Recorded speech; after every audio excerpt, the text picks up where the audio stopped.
a bird game, chilling tonight. I got the nice relaxation behind me. You know what I'm saying? We're just gonna talk some football, stay calm, possibly, and we're gonna enjoy the experience of Eagles Elite. I know we had min camp, you know what I'm saying, OTAs and everything. Had a lot of guys make plays, do some good things, a lot of interviews to talk about. And then we got this interesting list of top 12 wide receiver trios that we're supposed to touch on a couple of weeks. We're not going to front. But, time got away from us and had a lot of things that kind of, we had to have to chop it down a little bit. We're bringing it to you this week. It's still as ridiculous as it was then in some aspects. So, and always, it's Philadelphia Eagles. We got to get back to the essence of the squad, right? No one likes us. Don't care. So that being said, we got a special guest. No, I'm just kidding. We got one of the co-hosts in the building. No darn special guest. What up? Stupid.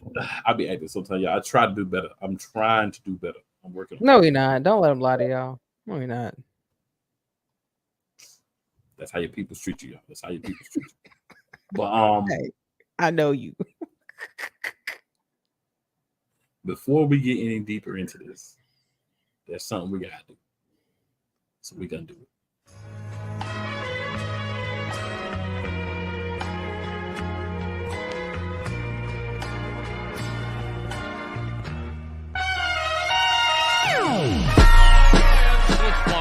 The kick is away, and the kick is it's good!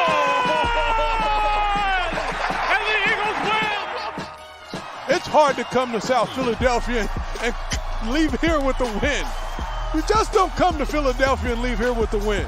Eagles fans everywhere, this is for you. Let the celebration begin.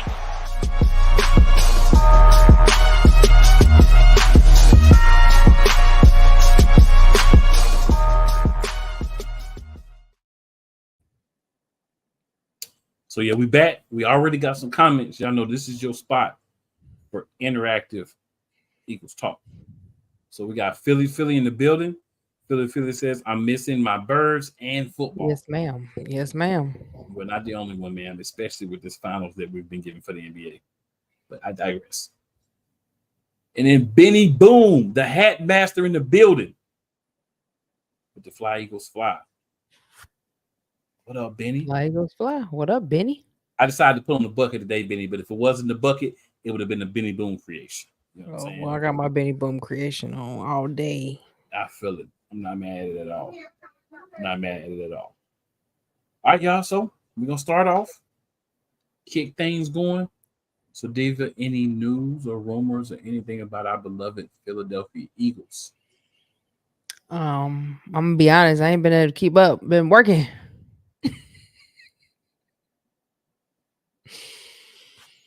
Well, I do have one piece of news, definitely. So, there has been film, not a lot because it didn't happen for long, of Philadelphia taking James Bradbury and trying to work him at safety.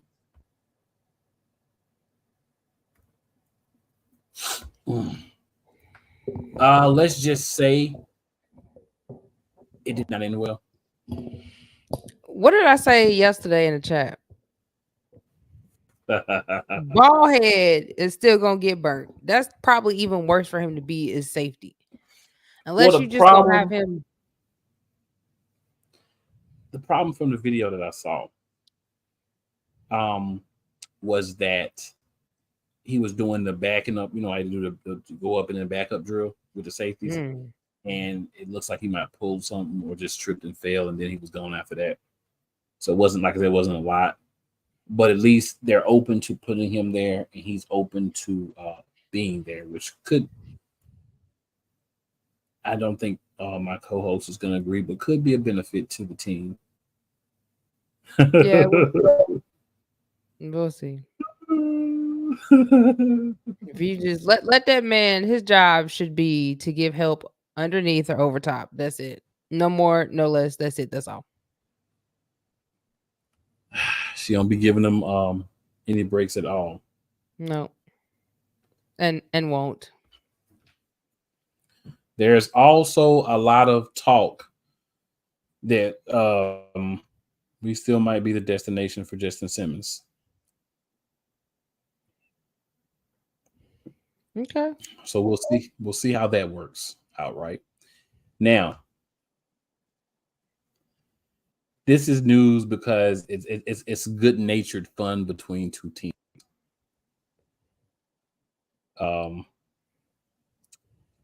So AJ Brown was doing his interview talking about running routes.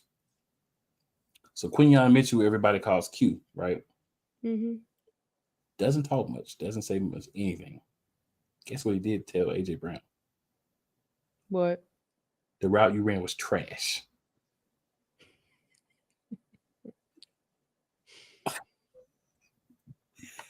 Yo, I love it, Quinyon Mitchell. I love it, bro. Like, I love it. And AJ laughed about it, right? He said, but I am gonna let him know, like, you know what I'm saying? You're gonna talk the talk, you got to walk the walk. So when I see you on this field, we're gonna see if it's trash. But I love that he said that. Like, AJ just like, bro, that route you ran was trash. And honestly, it might have been a trash route because AJ might have been, you know, still working into getting everything right and everything tight because they're still getting back into the swing of things too. But I love that he said it. It shows that my man got some huevos. We need huevos. Yeah. Benny also hits us with a fly Eagles fly. And then Benny says, I'm designing some Eagles fly wings for the upcoming season, but y'all will get them first before I put them on the market. Let's go. Press. For y'all. Hot off the press. And they'll be right here previewed for y'all. Benny gives us the heat. We bring y'all the heat. Yeah, we're the models for Benny. You know what I'm saying? That's what we do. That's what we do. And shout out to Benny, man. Y'all make sure y'all checking Benny Boom out. Follow that man and check out this quality products he be putting out there. Yeah, go support the man. Y'all see he be giving quality products. Y'all see what we be having on. Like, quality products. My head got messed up, y'all. My bucket head got messed up. I don't know what happened. Y'all go pay NFL all that money. Go ahead and share some of the love with Benny. Yeah. In Philadelphia. Yeah, go share some love with Benny. He deserves it. Pay all the NFL that money. Tell me you didn't just say that. Yeah, because they is making all that money. Tell me you just say that. You need to support your local businesses. I feel it. I'm mad at it. I support it. How about that? Even though I support it. So, I mean, there's other news things we could talk about, right? But I want to get into some of these interviews, right? I want to spend a lot of time on these interviews. Going from memory, y'all, there was a lot of interviews, so forgive me if I misspeak or I get a wrong word or wrong name for somebody. Just work with your boy because there was a lot of interviews, right? So AJ Brown interview, talked to AJ Brown. AJ Brown did what AJ Brown does, right? He talked about how he's wanting to be better every week. He talked about how he's wanting to help the team be better. He's excited to have guys back. He's not worried about who the third wide receiver is. He's just worrying about whoever's on the field getting it done. They really have a high love for Saquon Barkley. And this has been everybody. There we go. Finally got it right. Saquon Barkley. Everybody's been loving Saquon in the building. They say he works hard. He goes on the golf outings. He does a lot of things with the team to just build team morale outside of the field. AJ talked about how, hey, Billy's where he want to be. He loves the young corners. He told a story about Quinyon Mitchell. He also talked about how Devontae wasn't there for the voluntary activities, but they talked every day. He gave him an update, told him about the routes. They liked the extra level of freedom that they're getting as wide receivers in this new system that Kellen Moore has brought. I haven't heard any negative things about Kellen Moore, but we are still in off-season activity. So we're not, we're not at training camp or anything yet. A prevailing thing is the young guys look good in 7-on-7 drills and stuff. The defense has definitely outplayed the offense so far. But when you have so many depth pieces on the defense, you should expect that. this week. And I bounce a little back and forth a little bit, y'all. So y'all know how I get down. So this week, another big thing, I'm gonna get Diva's thoughts on it. Was who played wide receiver 1 and 2.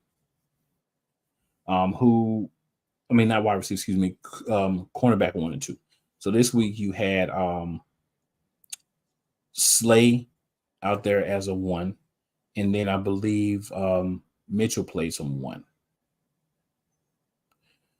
They have switched it up. Isaiah Rodgers worked with the second team. Still look dominant. I don't think it's that one person is going to play over another person necessarily. At this point, it's just getting everybody work to see what everybody can and can't do, what everybody's not good and good at. Rodgers got made some good plays with the twos. Cooper DeJean, I want to say John because, Philly DeJean. That definitely should be a T-shirt, Benny. Cooper DeJean. I need you to get on that, sir. But yeah. He played well. He played some safety. He played some slot corner. He played a little outside, I believe, as well. So he looked good in the snaps that he got. He looks to have a good role. Oh, that's who I forgot. Keely Ringo actually had some good practices as well. He went up against A.J. Brown a few times. They had some good back and forth. A.J. Brown's a physical receiver.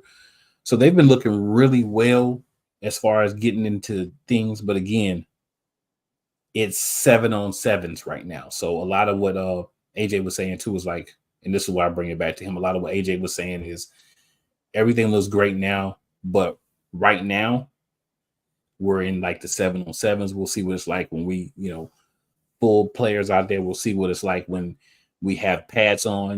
We've been hitting a little bit and everything, and they've been doing a lot of conditioning. They make them do conditioning. Vic Fangio makes them do conditioning in the middle of practice.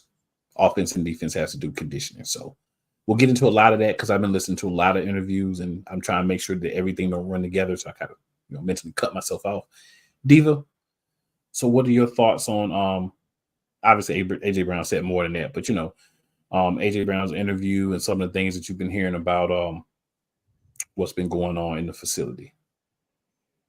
You gotta love AJ Brown. He's always talking about himself taking accountability for himself, and just making sure that he's a better receiver year by year. Dude already a beast. You see his body this year. Like, I don't know who is going to be able to stop that man. That man is probably in the best shape of his life that he's ever been since he's been in football. Y'all be ready and be scared, okay? Because the boy's out there boxing and he out there just really honing in on his talent. He's gonna be unstoppable this year. But you gotta love a player like that who is always trying to make themselves better year by year. And it's good to hear that they feel like they have more freedom. I think that's the first time I've heard that. Even when Steichen was there, that they said they feel like they have more freedom. So that's a good thing. I think that them having freedom to be able to really hone in on their talents. And I think maybe hopefully Kellen Moore is seeing individual talents and know how to work with those talents and not just be throwing to one or two players, hopefully. As far as Saquon, I'm really not surprised. He seemed like he's a good dude. Of course, you're just from Philly. Of course, you're not gonna like nobody from your division. And honestly, I think he's always wanted to be a Philly. He went to Penn State. I think he always probably wanted to be a part of the Philadelphia Eagles. It just didn't go that way when draft time came.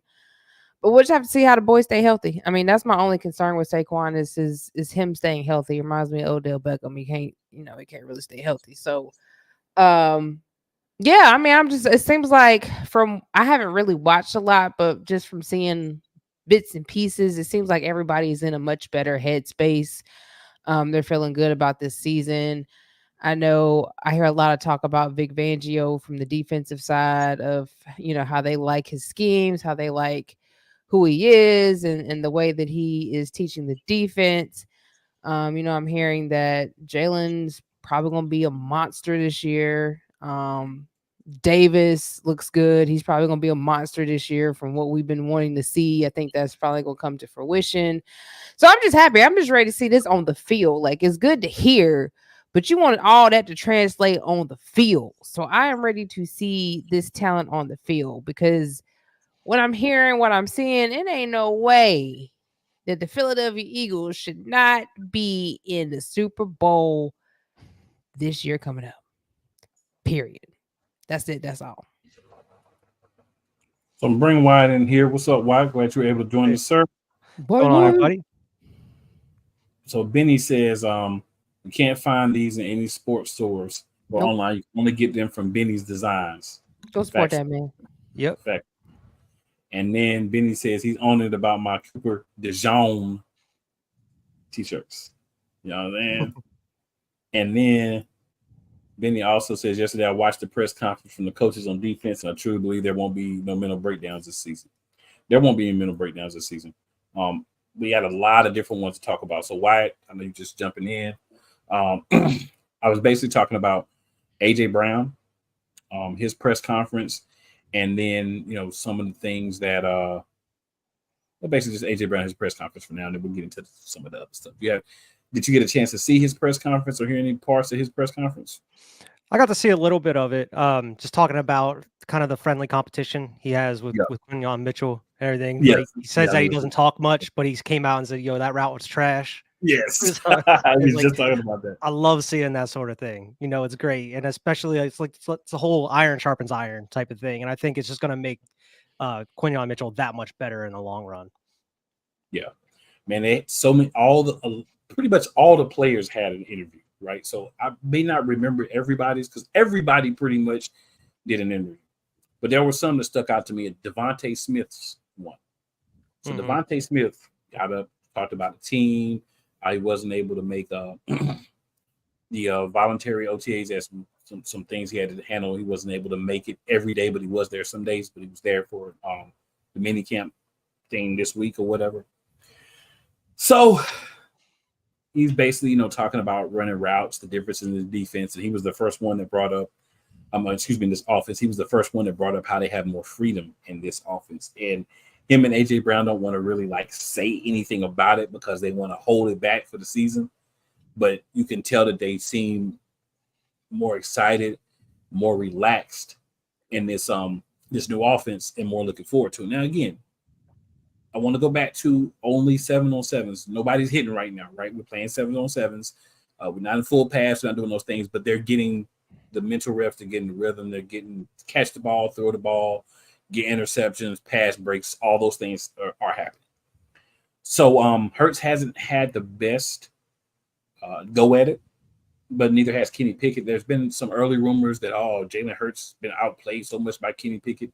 They're both getting picked at a very strong rate, but that's what happens when you have so many guys that you can throw in. We saw Ringo get some work with the ones this week. I did forget to mention that Keely Ringo did get some work with the ones this week as well. So there's been a lot of just guys getting opportunities and just showing what they're able to do. And I don't think there's going to be a big switch up on one side. I think we know who one corner is going to be. One thing I did forget to mention that AJ Brown said, so I'll just go ahead and go back to it now. I'm thinking about it. Was he was talking about he likes the young corners like DeJean, DeJean. I keep wanting to say anything besides DeJean, but DeJean, as well as Q, as well as the other guys. All the young guys, Ringo, all those guys are very aggressive and they chatter with him. He says when you run the routes against Bradbury, you know what I'm saying, and Slay, they don't really say too much because they're OGs by now, you know what I'm saying? So they more okay, I got you, whatever. But the young guys, they hungry, they be chirping, they be putting their hands on you, not in a nasty way, but pushing you and stuff and trying to show and stand out, which is what you're supposed to do, and he loves that. But one of the questions that Devontae Smith was asked, I wanted to make sure I touched on, and if I forget anything when you guys saw it, definitely please bring it up. But they asked him about his contract and how does he feel the other guys are getting paid more, and does he feel like he should have waited? So his response was very Devontae Smithish. He says, what I got is life-changing money for me. I'm good with it. Congratulations to those guys for getting their money, but I'm good with what I got. I'm excited for them. I'm happy for everybody that got their money, but I wanted to be in Philadelphia, and I wanted to make sure that what I got worked so that we can keep things together. See, that's important. It's a younger player just getting his first big payday. Instead of going out here and trying to get this Justin Jefferson money and all that, he got a nice payday. He did. I agree. But at the same time, there were guys that got more. But again, the goal is to win in Philadelphia. So sometimes some of the guys that could get a little bit more say, no, you gonna hold back on that. This is what I can accept, so that we can still do what we got to do, keep guys around so that we can try to win. Because you can get paid top dollar, but can you win when you're getting paid top dollar? And let's keep in mind the difference too is Minnesota is not paying a quarterback this year. They got a rookie, right? Philadelphia is paying a quarterback this year. He's far from a rookie at this point. So a lot of different moves, but I like that fact that he's looking long-term and thinking about what's best for the team. And then while we're talking guys that we know are going to be on the field a lot catching balls, there's one more that we know for sure. That's Dallas Goedert. So in his press conference, Dallas Goedert was basically talking about how much better Grant Calcaterra looks this year on running routes. I still don't trust him as a guy to block because I don't know what's going to happen up here. He can start blocking and getting hit. But he said he looks better. He's getting a lot of reps because Jack Stoll is now gone. So he's basically getting like those number 2 reps. And then he feels like he looks a lot better. One thing I want to focus on his press conference was very simple. He said something that was really like Philadelphia. He said, hey, I can catch balls is great, but if we need Devontae and AJ to catch 100 balls this year and I only get 20, but we win games, I'm fine with it. If I have to do 1,000 yards for us to win games, I'm good with that too. I just want to win, right? I want to, get back to the Super Bowl and win. So that's the type of guys that I love having on the Philadelphia Eagles. Guys that just say, I want to win. I'm not worried about the individual stats. I'm not worried about being the highest paid player. I want to win games. What are your guys' thoughts on that? Go ahead, White. It was a lot. No, yeah, it seems like everybody's really bought in, at least on the offensive side of the ball. As far as AJ, Dallas, Smitty, that's exactly what you want to hear, because this is going to be the offensive core for who knows how long at this point. It's already been a couple years. It's looking like we're going to have it to like 2028, 2029. So, I mean, we're going to be eating good. And luckily, we were able having these guys taking somewhat team-friendly deals to stick around a little while longer. So as long as we're able to have some consistency on the offensive side of the ball as far as game planning, there's no reason we shouldn't be winning, 12, 13 games a season, with this offense. Yeah, definitely. I mean, of course you like to hear guys say stuff like that.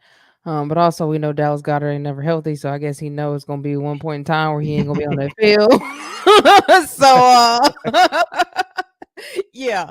But yeah, I mean, it's the teamwork that I like to see, and that's how you know that for a lot of our players, it's not about money, because we've seen prior players who have took pay cuts who probably could have went to other teams and got paid a lot more, but because they wanted to stay in Philly and just heard that, when a lot of players left, they wish they wouldn't have never left to go to a different team. So, I mean, yeah, we might have the worst fan base, but we also have the best fan base and the best team on the East Coast, if you ask me. And as far as Smitty go, I'm really not surprised, because I know I've seen 2 articles, I think last week, a week before last, when they were showing Jalen's house and they were showing Smitty's house, and they have like this real small, it's not small, but it's a modern house. It's not a mansion. And that just goes to show you that it's not about money for them. Like, they want to make money, but it's also about football and making sure they can take care of their families, but not to the point where they got to have all these cars, all this jewelry, these huge houses. So, I mean, you can't ask for nothing better. I mean, like, I'm glad that we got the players that we got, because they're really humble. And I think that's what makes the team a lot better, when you have a lot of humble players and they're not just money hungry. You see CJGJ found out, and that's why he back. So,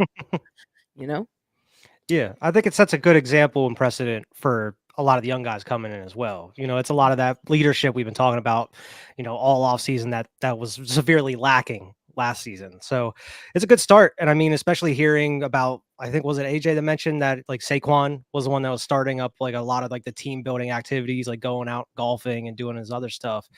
So, I mean, it's great to hear that they're actually like bonding. Oh, okay. Goddard.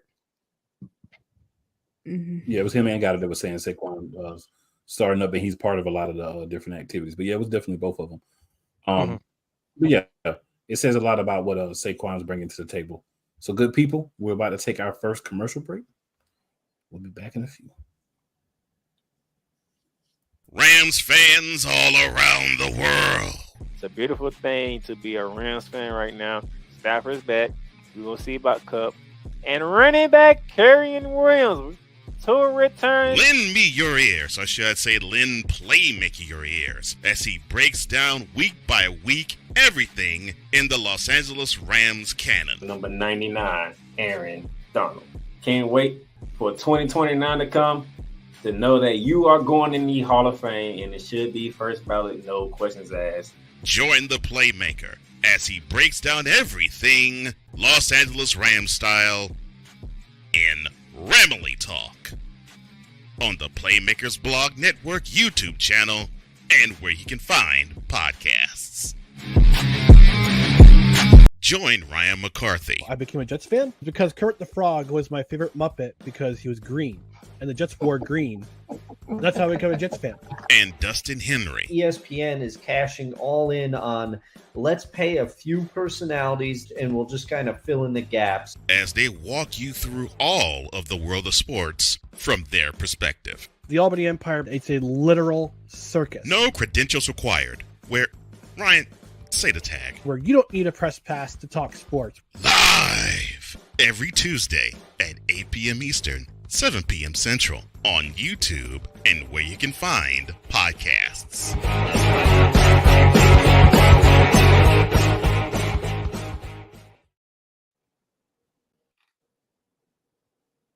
Oh, yes. The tradition, the pageantry, the spectacle, the history, the slut. Wait. I gotta rep my brother's stuff right. All my DMV soldiers, stand up! And welcome to the Commander's Gridiron Report. You want your commanders to be repped right? Well, D. Willie is your man. Commander's Gridiron Report. Every Tuesday at 11:05 a.m. Eastern, 10:05 a.m. Central on the Sotoba Media YouTube channel. Drew Willingham. In this case, yeah, you put the blame on Kyle Shanahan for apparently not preparing the team enough for the overtime rules, supposedly. Cole Johnson. Peyton was considered the winner, and he was the darling of all darlings for Gerald. With a special appearance by Tyrone Alizé McDummy. Ain't nobody calling me. Text delete. Join these two football enthusiasts as they give you Total Football Talk. Live every Monday at 4 p.m. Eastern, 3 p.m. Central on the Sotoba Media and the Comey Media YouTube channels.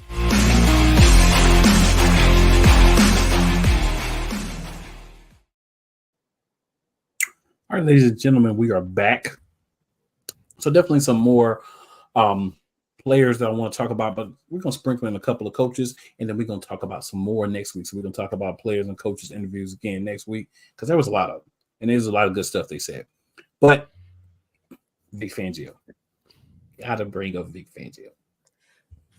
The reason we have to bring up Vic Fangio is because the main part of Vic Fangio's interviews that I love was he was talking about old school, right? He's talking about making everybody work, versatility in players, and accountability, right?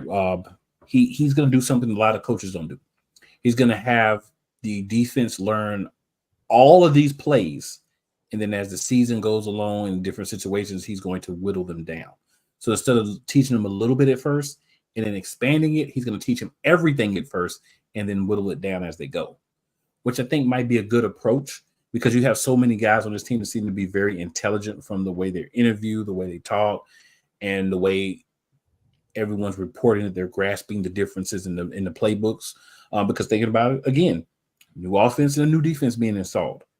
So it seems like they got a lot of guys that are going to be able to handle it, especially on the defensive side of the ball. Got some rookies, new guys to the team. They don't even know the old scheme anyway. So a lot of good things are happening, and I think Vic Fangio's defense is part of it, and respect. He's a guy that you listen to him talk, you just have he just has your respect, right? You just respect him because he sounds like he knows what he's talking about. He's able to articulate it very well, and he stays on the focus of team, right? He's there to He wants the defense to be good. He understands that he's asking these linebackers to do a lot, and safeties. In this type of defense, especially your linebackers, but safeties to an extent, they do a lot. There were times where they put 4 cornerbacks on the field at one time on those guys on the offense in some of the things. So you're seeing like little bits of what Vic Fangio wants to bring to the table. He just wants to switch things up, get it back to a consistency level, help guys be the best player that they could be, right? And then talking about that, there's 2 interviews I have to slide in here. Jordan Davis. So Jordan Davis, one of the better interviews. This guy should be mic'd up all the time, in my opinion. Jordan Davis, very articulate brother, right? He gets in there, he talks, he tells you what's going on. He explains how he's about the same weight, but you can look at him. He's saying no way he's about the same weight, but he explains it's lean muscle. He gained muscle. He worked on transforming his body this offseason so he could still have weight and still be strong, but it'd be lean muscle versus fat, right? Which lean muscle is going to look smaller. So he said that was a focus of his offseason. He worked on it. He wanted to be in the best shape. He was asked about Coach Fangio and his coaching style, and he was basically like, "Well, I've had coaches." He basically said, "I had Kirby Smart, and Kirby Smart's the worst." And he said, "Not the worst, but he's very strict." So he's used to different types of coaching. He's fine with being coached a different way, being coached more like, "Hey, this is what's going to happen. You don't like it, too bad. This is what you're paid to do. Get out there and do it." Versus, how do you guys feel about this? And we're going to do this for this week, then we're going to do this. You guys don't want to do that, then we're going to do this. No, you're sticking to the things. Jalen Carter also came up after Jordan Davis talked. And he talks about how they've been staying on the field after practice, how Jordan Davis probably went back to the field after his interview just to work on footwork, speed, get their stamina right, understanding that this season that's coming, these guys, along with Milton Williams and everybody else that's playing on the line, is going to be asked to do a lot. They're going to be asked to play a lot. They've talked to players who played for Vic Fangio before, and they let them know, like, "Hey, look, you're going to have cardio for days. You're going to have to be able to handle it." And Jordan Davis was the one that said how they do the sprints and different things like in the middle of practice. Like they'll have half practice, then they'll do that when you're already worn down, you're already tired. Then after that, you still got to go do more practice. And that's, just to build up their game cardio without them being in a game time situation right now. So a lot of old school coaching, not a lot of the, let's walk through it, but actually let's do it, because Vic Fangio is an old school coach. So I think he's going to be great. Jalen Carter was like, "Hey, I'm pushing myself. I want to be the best version of me." I understand that guys that played for Vic last year were getting 800 plus snaps, 900 plus snaps, and we're over here getting 500-600 snaps and, not in the best shape that we could be in. But you have to go through a full NFL season, or just like any other sport, to kind of understand what it is that you need to work on and what it is that you need to improve on. And now they've been through that. They've both been through an entire season. They getting in the right shape. They have the right frame of mind. They're pushing each other, and they want to be the best. So I'm excited about Vic Fangio coming, hearing the players talk about him and what he's instituting. And I'm also excited about the effect that he's having on the young guys. And that's one of the things I said I would be surprised if he doesn't have a positive effect on at least the young guys, because they need that. They didn't have that last year. They need that guy to push them and say, "Hey, you're going to be playing 800-900 steps. So, you can go out and look bad or not. And we go find somebody else, but we want to keep you. So we need to get right."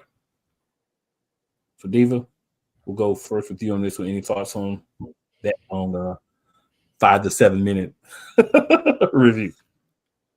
I mean, I love Jordan Davis. He's always been one of my favorites. He, a lot of times he don't really talk a lot. I think he started to talk a lot at the end of this season.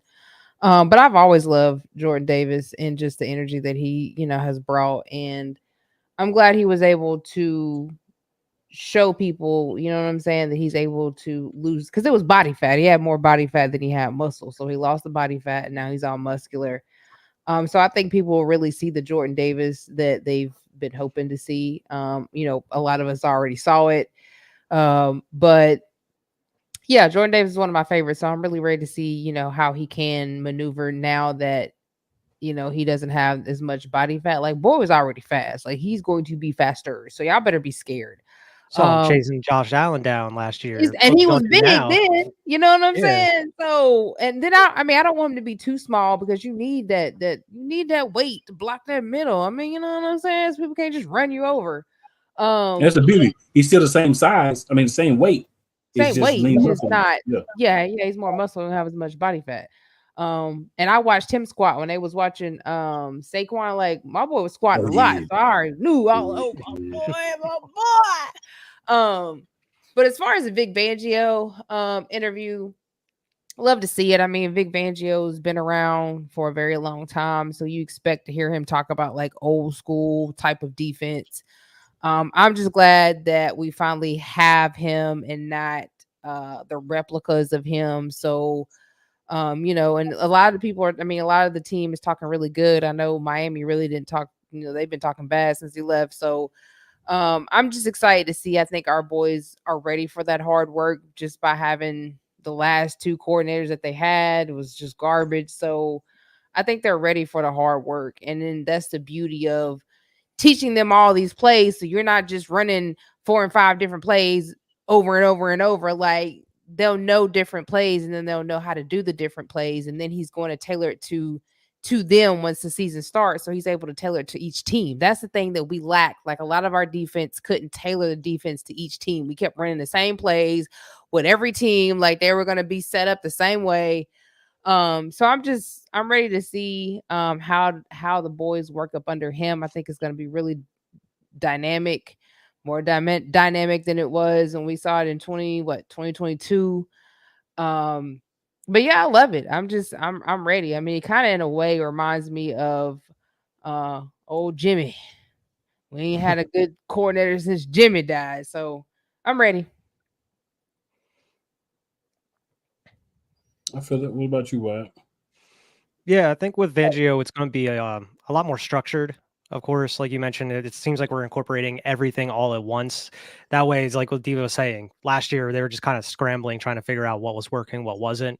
Hopefully, in this case, since they know everything, they can kind of whittle it down and figure and kind of know exactly what's going to counteract against what the offense is trying to do. But it seems like everybody that talked on the defense mentioned how old school of a coach that Vic Fangio is.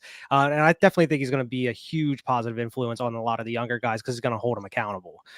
And it's kind of, I feel like the Miami Dolphins thing, like them talking down on Fangio, I feel like it's kind of like you don't know what you have until it's gone type of thing. Cause like he was saying, we've been through some trash coordinators, so we can kind of appreciate what Fangio brings to the table and what he's trying to do. So I feel like that maybe set in like once Miami kind of has like a downward run as far as like a defensive coordinator or something like that.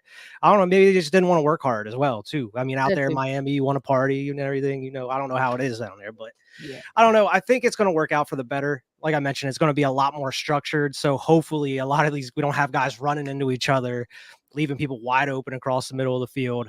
I think a lot of people are putting their trust in the Fangio for all the right reasons. It's just the matter, will it translate out there on the field? Definitely. I feel it. All right. So Benny says, hearing the players talk about Vic just confirms the BS mind players are softies and don't want to be coached hard. Yeah, they probably don't. They don't like that hard, but we like it in Philadelphia. Like that's what Jim Johnson did. Man, and Buddy Ryan. Stop playing. Fangio said he wanted more practices out there. And I mean, we got mandatory training camp for the first time. We haven't done in the past like 2-3 years. We need that, man. We really need that. And I didn't like that we took that away. We talked about it on here too. Like you need to work. Like they don't play enough games in the preseason. They don't have the mandatory mini camps and stuff. So you're not giving them the opportunities to be as successful as they can be. And you look at them crazy when they're not. And then you got a new coordinator anyway. You got a whole lot of new players that had been bothering me today, y'all. But they claim preseason they was gonna play. Well, that's what Silly Sirianni said this year, that they were gonna play more of the main players in preseason, which they need to. I mean, you can't play them no less. They played like 2 series the whole preseason last year. So all you gotta do is play them what you did last year. Like, what are we talking about? It still was trash. You know what I'm saying? Because they didn't get the reps. Like you got to give them the reps. So some other highlights. Like I said, we're gonna dig into this some more next week.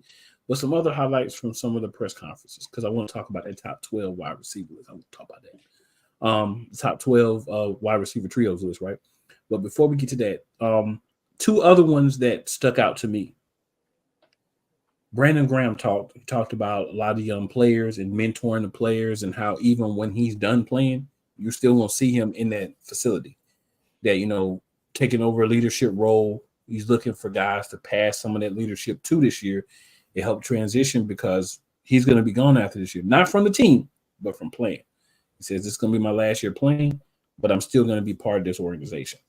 Right. We talked about how you get the little mini camps and stuff. You get a little time off, a couple of weeks, so you maintain your stamina and everything. So you come back for training camp and you're still in good shape in August. Mm-hmm. So how he was saying how important it is to do these, because then you get that little break and then you come back and then you're ready to go and kind of ramp everything up, but you still get that time with your family in July and everything. You talked about, you know, missing Cox and Kelsey and how other people have to step up into the role, how he has to be more of a leader. You know, we talked about grooming other guys, but Lane Johnson had a very insightful interview as well. He talked about some of the other guys on the team, like Mekhi Becton coming in, Tyler Steen, how really great he's been playing, how they're comparing him to Brandon Brooks. Yeah. Type Steen's a beast now. Jeff Stoutland is saying this. And let me tell you, if Jeff Stoutland says that you are reminding him of somebody like Ryan Brooks, you're a very good player. Mm-hmm. Right? But he's had the time, though. You know what I'm saying? Like, we didn't rotate enough last year, so he barely had the time. I mean, when we saw him, we saw good, but it wasn't enough time. Mm-hmm. That was on. A lot of those things should have been in the control of, I think, the positional coach. Like Stoutland should be able to say who's coming in and out on the line if somebody needs to be rotated in those situations. But I feel like a lot of that was Mr.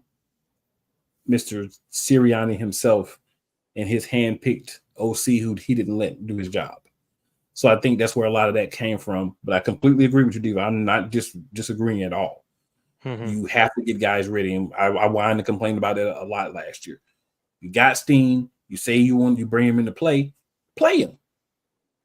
You playing the guy that's the center, Cam Jurgens, at guard all the time, and he's playing center now. You know, Lane was like, Jurgens is not a guard. He is a center. You can tell the difference. You can tell he's been getting the reps in and everything. He talked about being a leader, how he feels like he's got at least about 5 or 6 more years left. He said he feels like he's going strong. He feels better now than he has the last few years. Of course, he loves Stout. He loves this Vic Fangio style and everything so far. They're just all the veterans are saying the same thing. Everything's cool right now, but what's it gonna look like when we put those pads on, right? That's a big thing for a lot of the veterans, and I do agree and understand that, because it's crazy how that can be so different. Mm-hmm. When you put those pads on, everything feels a little different to you. Everything's, you know, you're not hitting the same, you're not being hit the same. Everything's a little bit crazy, it's a little bit heavy, it's hotter. But you have to get to that point. So as of right now, we're getting to that point. And I feel that the morale is up. I feel that guys want to go out and play hard for these coaches. These coaches understand the teams that they have, and they're being motivational.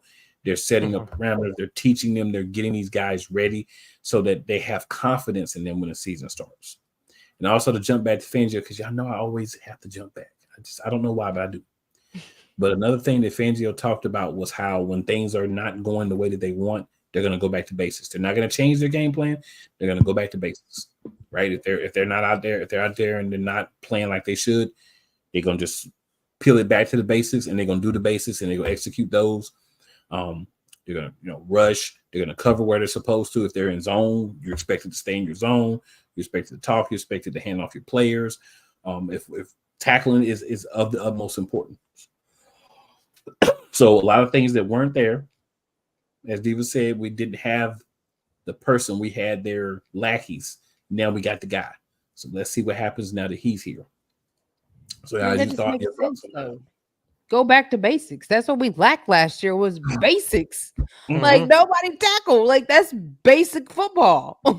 It's common sense. Yeah. And to go into what you were saying, like about BG's press conference, the statement you didn't mention was he kind of said the quiet part out loud, what everybody kind of already knew already, but nobody really said within the building, was said that last year we didn't have the right coaches in the right positions. And he's saying that this year, he's saying that you can really see that everybody is really truly believing and truly buying in to what they're doing. And it's like, we haven't really heard that kind of talk, like the actual true talk of what happened last year. I mean, Kenny Gainwell kind of alluded to it in that one interview on a podcast that he did. But you got BG coming out and saying that that there was something going on behind the scenes last year that they're really trying not to let out. Maybe hints of it here and there, but they're not trying to let like the whole story out. Oh yeah, that was definitely going to be coming because there were several people who mentioned some things on the low that we definitely need to discuss. Diva, any thoughts that you have? I mean, BG is always one of my favorites. I'm glad that he came back one more year, to kind of help these young boys out. But yeah, I mean, everybody knew we didn't have what we needed. I mean, it was obvious. It was blatantly obvious that we didn't have the right coaches in the right positions to do anything with the Philadelphia Eagles. I'm surprised we won as many games as we won. I think the football guys was with us the first half, and after that, it was like, oh no, y'all playing around. I'm gone. But I mean, yeah, you gotta love somebody like BG. I love the fact that even though Kelsey's been gone, I mean, he's still been in the building. I think Fletcher Cox has still been there. So that just goes to show you like how deep this runs for us. And yeah, I'm just ready. Somebody said something about Milton Williams. That's what I was wondering because Milton Williams was playing pretty good last year when he played. No, Milton Williams is our defensive end. So he's not on the bench. He's actually our defensive end. Travis, appreciate you checking in with us, man. But yeah, Williams is on the bench. He's the starting because they're doing 3 players. So a lot of the talk, and it's fair where you may not realize that because a lot of the talk is about 2 specific guys. But Williams is the other guy that's going to be on that line. So he's going to be playing for sure. No questions, no doubt about it. Milton Williams is going to be getting in for the Philadelphia Eagles. He is, again, our starting defensive end. So we got a defensive end, Milton Williams. No tackles, Jordan Davis. Defensive tackle is Jalen Carter. That's the 3-man front that we're going to have for this season. Benny says BG is lobbying to be a coach. Yeah, I would too. At least let me be an assistant to one of the assistant coaches or the coordinators or something. And and Benny says something from another player I definitely wanted to make sure we discuss. He says, "Let's get the pass on because I'm ready to hit an MF." And that was he said that. Yeah, he said that. Yeah, we definitely got to talk Nolan about looked him. bigger too. Oh yeah, he did. He put on some muscle. So Travis said Ringo starting ahead of Q and Dejan, Isaiah Ricks, etc. So you got to realize with the practices, Travis, they're trying some different things. Ringo did get some starting time, but on the official depth chart, it's actually Slay and Mitchell. Quinyon Mitchell are the 2 starting corners. And then right now behind them, you've got Bradbury and Isaiah Rodgers. I like Isaiah Rodgers being behind Darius Slay because he was out of football for a year, right? And even though he came back in great shape and everybody says a lot of great things about him, I think just having a little opportunity to learn and then also remembering this. Darius Slay is going to miss a few games hurt too. Let's be real. He's not going to go out there the whole season and play without getting hurt. He's going to pull something, hurt something, or get hit and not want to play for a few games and act like he got something hurting because that's Slay at this point in his career. And he's an OG now. Hey, man, he's got to be there for his kids. Rodgers, I think, will get time there. Yeah. Yeah, you got to be there for the kid, man. You got to be able to play with the kid when he leaves the game, man. So, you're going to need a guy behind him, right? And then at the right corner, you got Bradbury second, but we know he's not gonna stay there. And then Ringo already hurt. He in the blue 10 already. Right. from doing backup drills trying to play safety. So then you got Ringo behind Mitchell, which I don't mind. And see what I remember with DeJean is that he's going to be versatile. So he's going to play some safety. He's going to play some corner. He's going to play some nickel corner.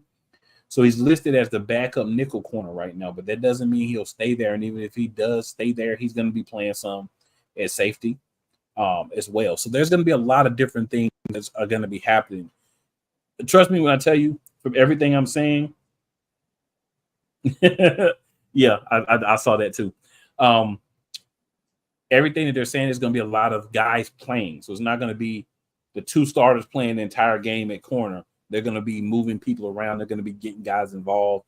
They're going to be getting everybody experience and getting ready to play. That's what we need. Mm-hmm. Yeah. And then Isaiah he told AJ he was going to get 2 interceptions. And AJ said, not against me. But good luck, but not against me. I've been hearing Isaiah been having a great training camp so far. Not training camp, but Isaiah, OTA. he was with the twos. He was with the twos today. He showed off with them. We did a good job. Devin White is getting some high praise along with Bond. They are. Yeah. Saw they were starting today. Yeah. White comes over from Tampa Bay. He kind of understands the system that they're being in. He's got guys that have played in the system. He's played in it before. So he's going to look good, especially early on, because other guys are catching up. But Zach Bond, he was brought in right to play. Some of these guys are going to stay, some of them are not. So this is the question that I find entertaining at this point, which is would you guys like Bond to start or Dean? So we haven't seen anybody playing any pads. We haven't seen anybody really hit. We haven't seen a lot of Dean because he's still at the end of rehab some other people. So we haven't seen enough to say who we would want to start. I get these conversations going to happen, but for me, I got to see them in pads and I got to see them in the preseason against other teams before I say who I want to start.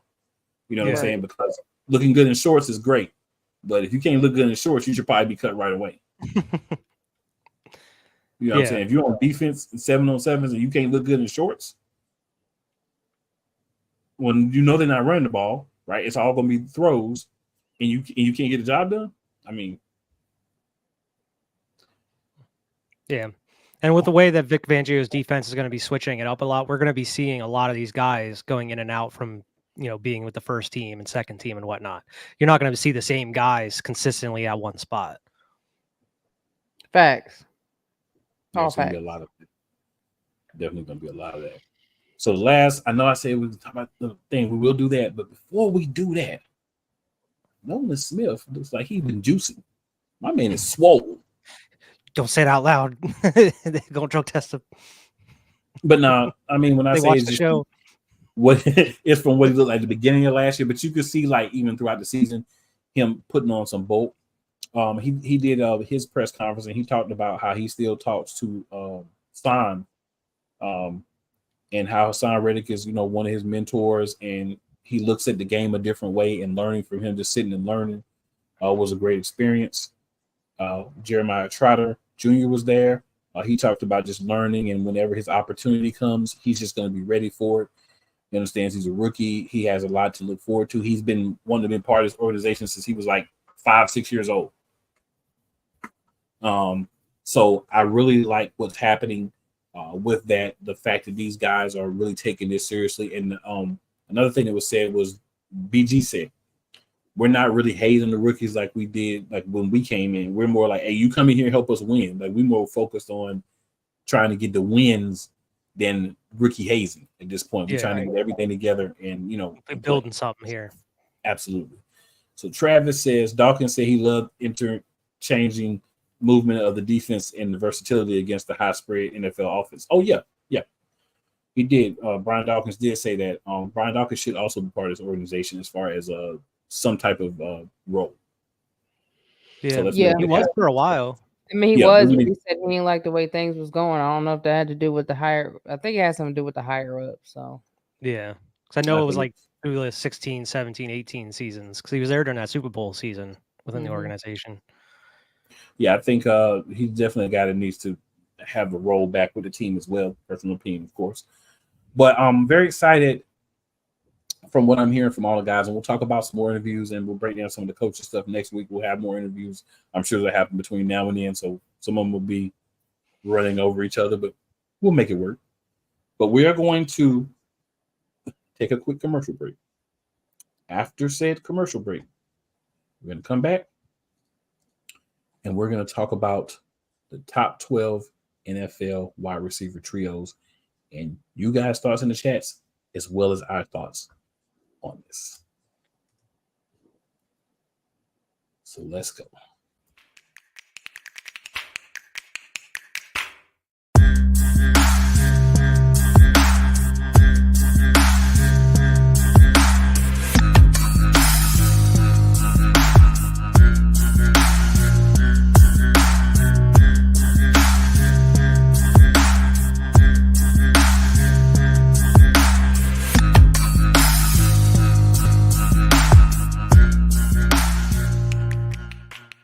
Whether it's the men's college game, The way that this season has been going, yeah, anything is possible. the women's college game, And how passionate Angel Reese was at that press conference, they got their mojo now. the WNBA, AJ Wilson Brown stood 1-2, followed by Brittany Griner, Aaliyah Boston, Jackie Young, or the NBA. The Lakers had a 0.8 chance of winning. And then what happened in the fourth quarter? LeBron James by himself outdid the Clippers. You will get any and all of the information right at your fingertips or your earlobes. Join the Playmaker as he breaks down all things basketball in Shooting Lights Out on the Playmakers blog, network, YouTube channel, and where you can find podcasts. Cool McCain. You thought you wanted Gunther against Chad Gable, but you didn't. And I'm going to tell you why. Chad Gable would take everything that Gunther's done and bury it. The Playmaker. It was on site. AJ Styles walked out there, seen LA like, oh, okay, then we LA Knight hopped out the car, let's go. Break down everything in TNA, AEW, and all of the WWE programming. Join these two kings, monarchs of wrestling, live every Monday at 6:30 p.m. Eastern, 5:30 p.m. Central on the Play Caller Sports Talk YouTube channel. Whether it's news, the largest egg producer finds bird flu in chickens at a Texas plant, weather, devastating tornadoes rip through the heart of the United States, inspiration, a breast cancer survivor completed the journey of chemotherapy and now begins a future one of matrimony or sports. Michael Jordan is shown on a photo with Diddy. LeBron James has a video extolling the virtues of a Diddy party. This has been yet another Beating a Dead Horse presentation. We got you covered. BS3 Network proudly presents The Morning Shift with Cole Johnson, live every weekday morning beginning April 29th at 8 a.m. Eastern, 7 a.m. Central. Get in the game at BetUS, America's favorite sportsbook. Over 50 sports, live betting, online casino, horse racing, esports, and more. Start now and enjoy easy deposits, fastest payouts, and the biggest bonuses. And for over 25 years, BetUS is a name you can trust. Mention TV 150 now and get up to 150% in bonuses. BetUS, we've got your game. Call or visit BetUS.com now to join. All right, good people. It's got that round of commercials taken care of. So we're back. A couple of comments. First, I want to shout out 502 Angel Radio, as you definitely will be hearing us there. If you are listening anywhere besides the Eagles Elite channel, we would greatly appreciate if you would go to YouTube, type in @Eagles Elite Podcast. Make sure you hit the like button, the share button, the subscribe button, and the notification bell. That way you can get the notifications when we're going live. You like this, you sharing us so other people can hear the wonderful things that we're doing if you like it. And also, them subs are definitely a help.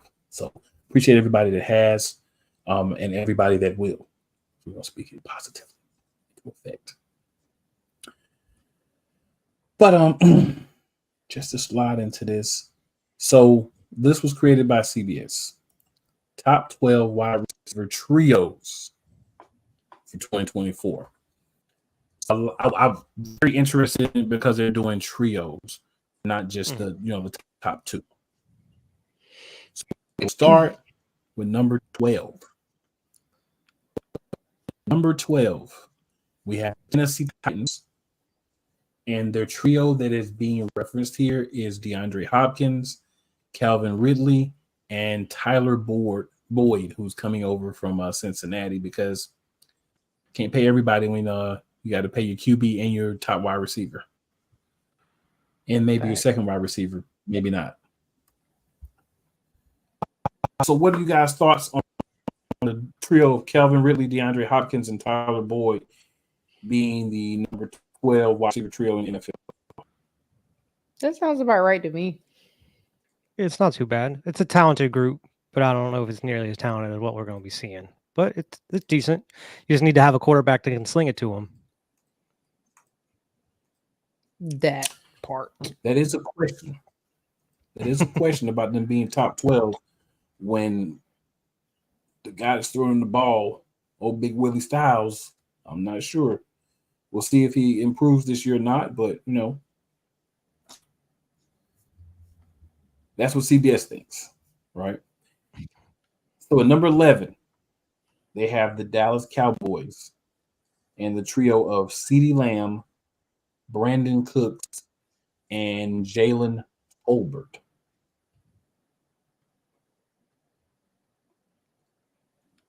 I mean, if you're looking at the just trios, if we're not taking quarterbacks into account, I'm going to flip flop that 12 and 11. Yeah, I mean DeAndre Brandon Cooks Hopkins is is cooked. over CeeDee Lamb now. They need to pay CD if you're going to I be guess we're around. taking trio without pass coverage. Yeah. And CD ain't been showing up And the either. thing with CD's main thing has always been the slot. He gets good numbers because he plays a lot in the slot, and this is not a hate thing, but this is the truth. He plays in the slot a lot, so you're getting matched up against a slot corner, linebacker, sometimes a safety. He's not spending a lot of time having a corner lined up across from him. I think that's smart because he is a guy that can be a 1 or a 2 on somebody's team, but you're putting him in that place where he's always going to have a mismatch for the most part. That helps his numbers, increase. It doesn't necessarily equate to playoff success, but it does help inflate the numbers. And in Tolbert, I mean, I would say a lot about like who is this guy as the third wide receiver, but we on this list too, and so yeah, I'm just not even gonna do that. Yeah, I'm not gonna go there on that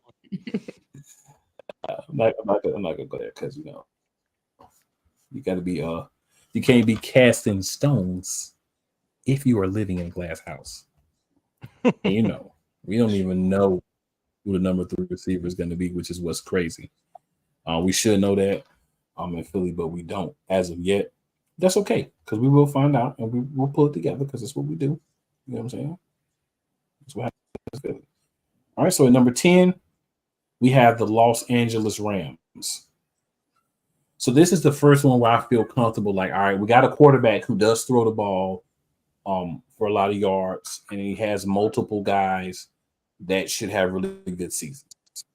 So the trio, of course, in question is Cooper Kupp, Puka Nacua, and Tutu Atwell.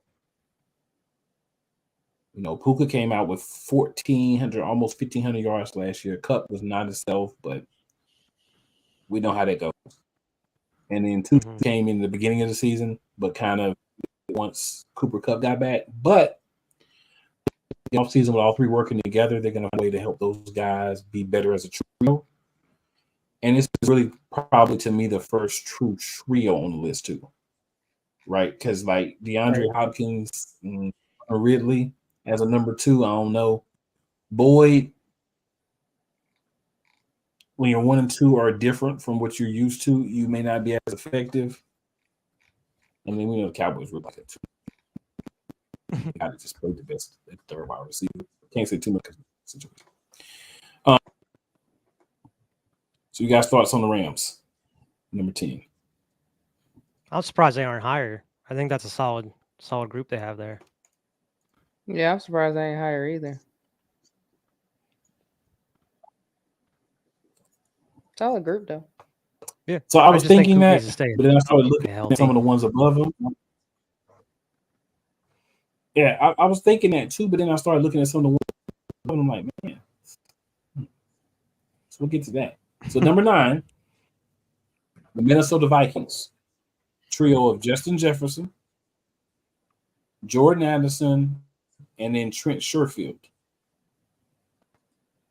So clearly Justin Jefferson, Jordan Addison, we get it. Trent Sherfield didn't get as many opportunities last year.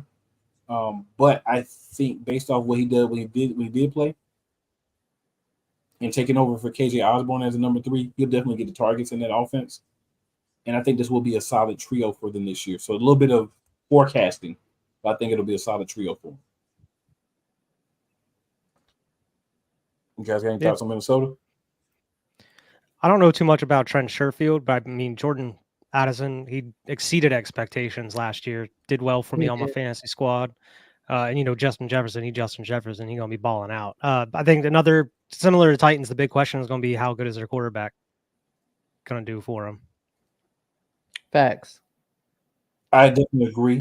But I think when you're looking at the trio, which I think is what they took into account, this is a good trio. But yeah, their quarterback will determine how good they are when the season's over. Yeah, I just don't know too much about Sherfield. Then number 8, the Seattle Seahawks. Their trio of DK Metcalf, Tyler Lockett, and Jackson Smith and Jigba. I think that's a solid trio. You could pretty much move Lockett and Smith and Jigba around. You can move Metcalf and Smith and Jigba around. So I think this is a good one. I think this is one where you can move the pieces around and still get good play out of them. And we do know what the quarterback situation is going to be like. He didn't write home. He wrote him off, but he didn't write back. And right back. Yeah, it's a solid trio in Seattle there. Yeah, real solid.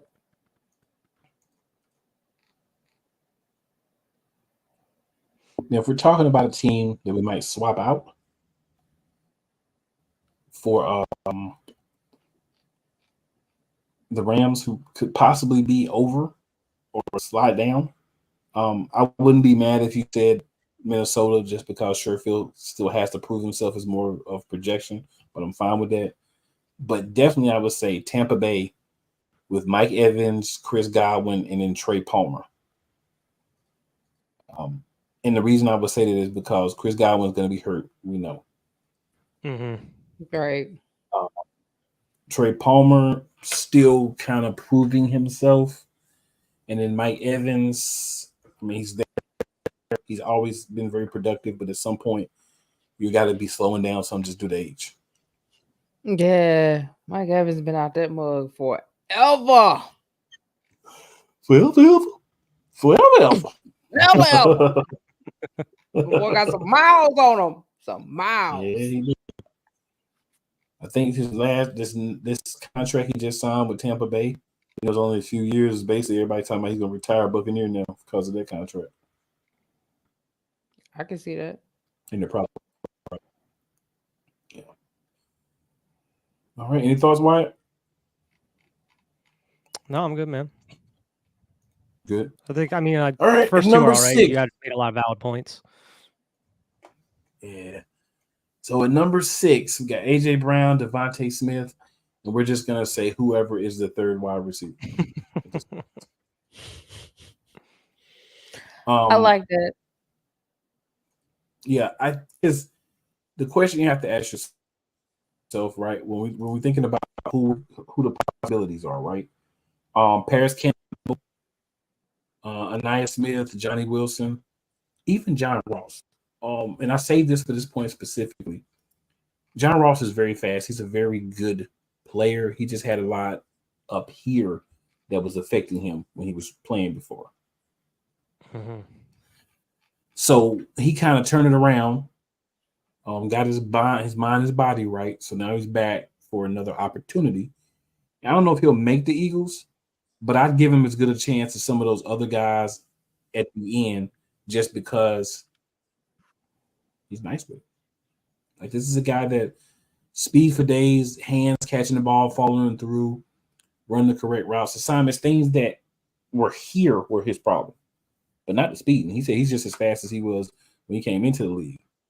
So, yeah, I'm excited to see what he brings, and if he can be the one. But even if it's not him, even if it's, let's say, Paris Campbell, even if it's Williams or whoever, I think that third receiver is stepping into a really great position on this particular roster with this particular twosome. And I think they're going to get opportunities as long as they can haul the ball in.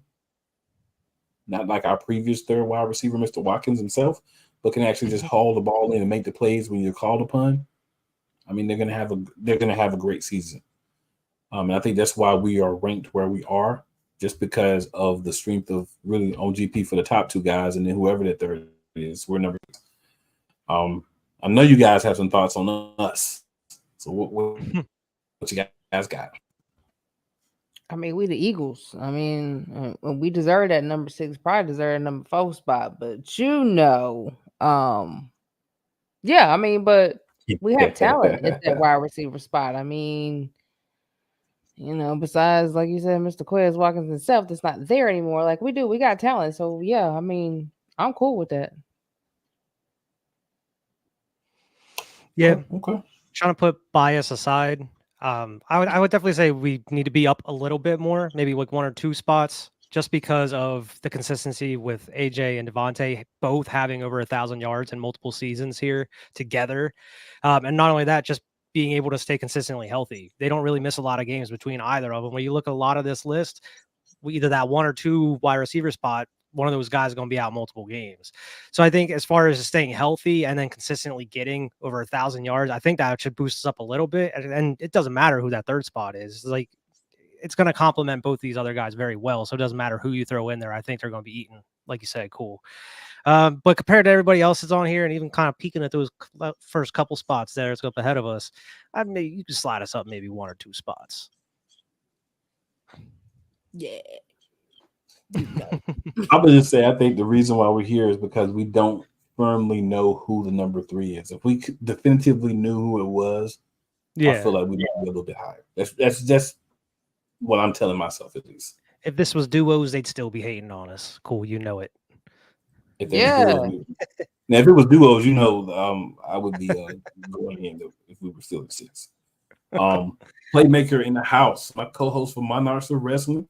He says, "The Elite Crew." What up, Playmaker? What up, Playmaker? All right, and then Travis says, Devontae Smith said last year offense lacked, so we should see a mass improvement in unpredictability. Yep, it did. You need to.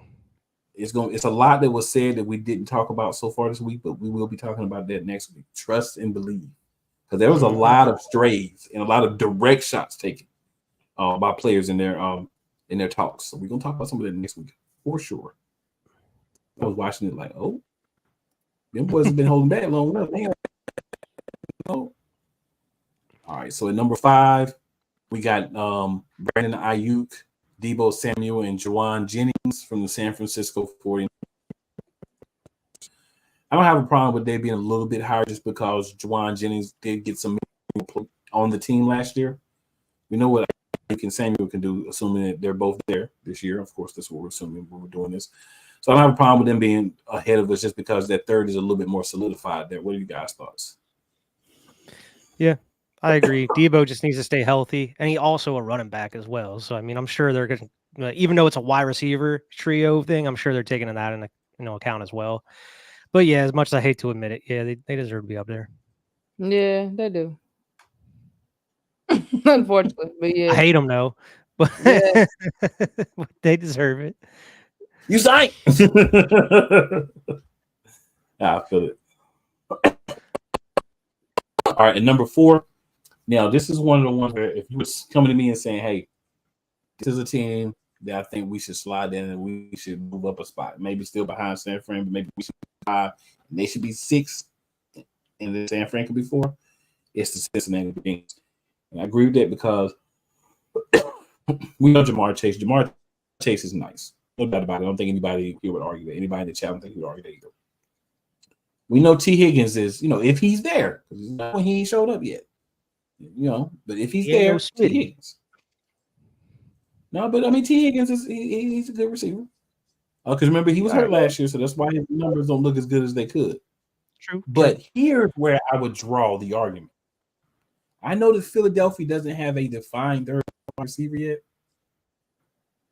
but they're gonna be better than Trenton. Who the hell is Trenton Irwin? I never even heard of this dude. Is Steve Irwin's nephew? Who is this cat? You stupid. I never seen this dude in my life. He looked like a random generated dude you get on Madden after playing for 6 years straight, and they just had to auto generate players that aren't even in the NFL yet. Bro. Bro. Nigga, what you got? Man, I don't know who that dude is either, man. They could have been a little lower. This is my opinion. You for real? You gonna throw a dude up in there that nobody even know?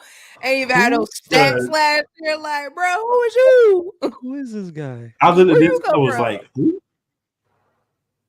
I looked at this, and I feel like Mike Jones. I was like, who? That guy ain't a kicker on one of these teams. He don't look like a wide receiver. CBS smoking that. Yeah, they've been hanging out with Tony Khan. Who made this list in the top?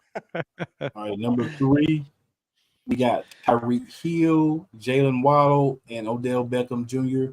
in Miami. I'm not a problem with this one at all. Like, you got the cheetah, you got Jalen Waddle, and then you got Odell Beckham as a 3. I don't have a problem with them being in number 3 at all. Bruh. My only problem is I feel like Odell is there because his name's Odell.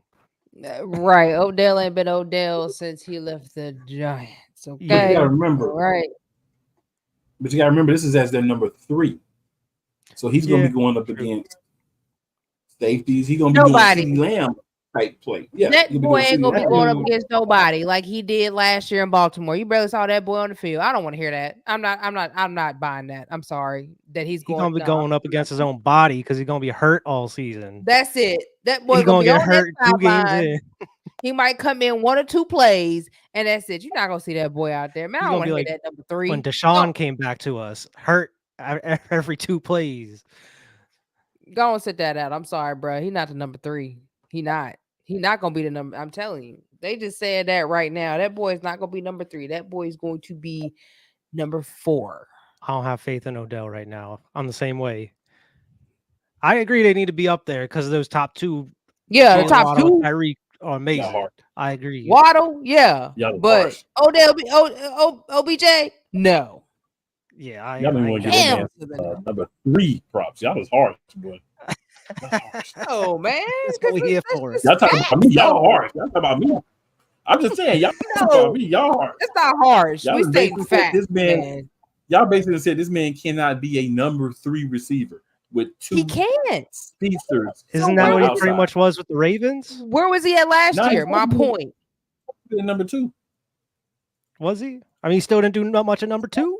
Man, that man ain't playing enough to be number 2. I'm not listening to that either. That man wasn't even on the boy. Yeah, blackout.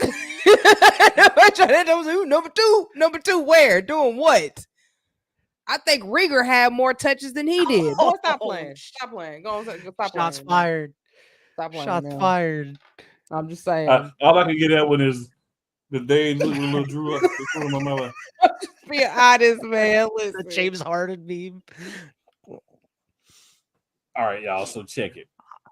My I biggest problem on the list is number 2. This is my biggest problem. Number 2. Bears. So you tell me DJ Moore, what? Keenan Allen, and Rome Odunze is the second best wide receiver trio in the league. All I can say to this is, who is that? Cap it. I know DJ Moore. Stop. I think I know. Who was the last dude? You know who DJ Moore is? I know. I know DJ Moore in the NFL. Yeah, but yet DJ still, Moore he's ain't part of the second best. DJ Moore. I mean, DJ Moore was good when he was with the Panthers, but he ain't like that though. Yeah. And Keenan Allen, you talk about people hurt. Keenan Allen is whatever you paying Keenan Allen, you at least the best case scenario, you double paying him. So if you paying him $20 million, he's only gonna give you $10 million worth of games. Listen, Keenan Allen is OJB number 2. Okay, like Keenan Allen is talented, but I think OJB is Keenan Allen number 2. Because Keenan Allen was putting up 1,100, 1,200 yard seasons. Listen, and only they're the same. 7 games. They one and the same. They both light skinned. They one and the same. You could just morph them together, okay? All right. You just I'm taking morph them together. the Dolphins, the Bengals, all the past 4 teams. I'm taking above Bears here. That's blasphemy. They both light skinned. Yeah, they both light skinned. You can morph them together. They both stay hurt. They're the same. They one and the same. They ain't no different. They one and the same. No comment. That is my travesty on the list to me. Like, That's I mean, great. some You other gotta ones I'm like, accept come on, that. now, but 2, and then on top of that, talking about quarterback, Right. I think that has a lot to do with it. They hyping this dude up. Stop your You cap. talking about nail painting Caleb? Man. Who they think this guy gonna be? Diva can say that we can, so I will let Diva say. They nail painting quarterback is what he's going to be with his pink wearing self is what he's going to be. Okay. All right. And then last, but that's disrespect, but not least, man. DJ Mordo, like you put him over DeAndre Hopkins. Stop playing. Who wrote that? I need to go email them. Waddle. And then and then number 1, I do agree with number 1. Stephon Diggs, Nico Collins, and Tank Dell. That's going to be a formidable trio. As long as Stephon Diggs don't start crying, arguing if he don't get enough targets, they should be fine. Where you at Because now? Stephon is still, this is the Houston Texans. Oh, Stephon is still, a solid 1 or number 2. Then Nico Collins, great year, and then Tank Dell coming off injury, great year. You know what I'm saying? Mm-hmm. So this is a solid trio to me. I don't have a problem, especially since 2 of them are young guys are still ascending, and we don't get to see even more from them. You got to pay more attention to the third receiver in Diggs. So yeah, I don't have a problem with this trio being number 1 at all. I don't either. And then you add in the quarterback on top of that, Stroud. Yeah, I mean, most definitely. Yeah, agreed. Because Tank Dell could easily be like a 1 or a 2 as long as he stays healthy in the next couple of years. So that's a solid trio. Mm-hmm. Pretty solid to me. So it's always when you see these lists, you be like, y'all playing, because there's always a few people that we definitely don't agree should be where they at. But it is what it is. Mm-hmm. It's part of it. We got somebody making the list that just be wilding out. Listen, if you got DJ Moore at number 2, the Eagles should be at number Bears 2. fan made this list. The Eagles should have been at number 2. Chicago writer made that list. Whoever made the list, they definitely be hanging out with Tony Khan. That's all I got to say.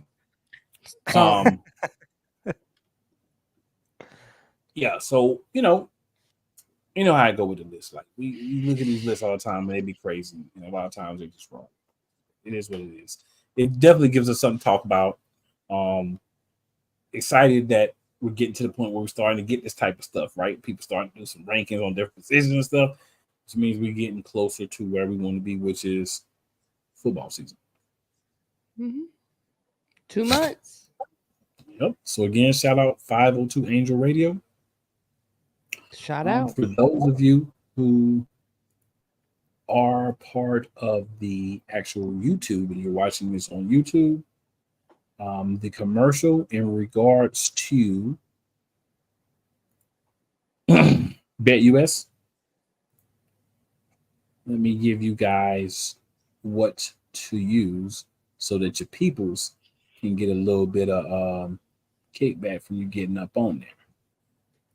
So we're going to slap that on the screen here, and that's going to be http://bit.ly/Shady Sports Network -BetUS. You use that link, your peoples get a little kickback off you going on and placing your bets. Doesn't affect anything on your end, just help support us. So hey, have the opportunity to do so when you can. Make sure you put that code in when you're going on BetUS. All right, and any last words, Diva, before we get up out of here? None. Fly Eagles fly. Make sure you share, like, and subscribe. And as always, we'll be back next Wednesday. Talk more Eagles. You already know. Any last words, Wyatt? # be elite. Go Birds. Yes, sir. And for your boy, remember, I'm going to always remind you, tell 4 your friends and 4 your enemies. Just because they do not like you doesn't mean that they won't like us. And it's never where you start, guys. It's always where you finish. You know it. And with that, another episode is complete. We'll holler at you good people.